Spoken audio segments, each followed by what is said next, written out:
আপনারা যারা জীবনে কখনো চিট হন নাই, জেনে রাখেন আপনারা একটা ভয়াবহ যন্ত্রণা থেকে বেঁচে গেছেন। এই পৃথিবীতে সবার সহ্য ক্ষমতা সমান হয় না। বিশ্বাস ভেঙে যাওয়ার এই কষ্টের ভার কেউ নিতে পারে, কেউ নিতে পারে না।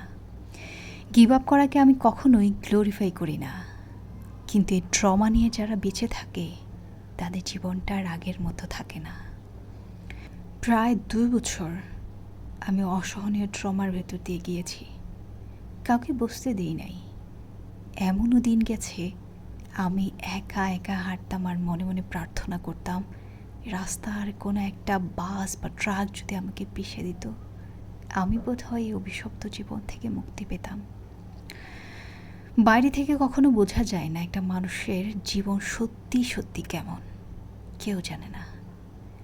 আপনার আশেপাশের খুব হাসি খুশি মানুষটার প্রায়ই নিঃশ্বাস নিতে কষ্ট হয়, কেউ জানে না। প্রচণ্ড সাহসী আত্মবিশ্বাসী মানুষটাও আজকাল বিশ্বাস ভাঙার ভয়ে কুঁকড়ে যায়।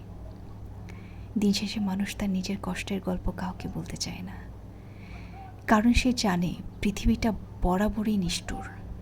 এখানে মানুষ মানুষকে একটুও বুঝে না, কিন্তু তাকে জাজ করতে এক বিন্দু দ্বিধাবোধ করে না। সবশেষে একটাই অনুরোধ, চিটিংকে নর্মালাইজ করেন না কখনো। হাসি ঠাট্টার ছলে এই ভয়াবহ অন্যায়কে হালকা করে ফেলেন না।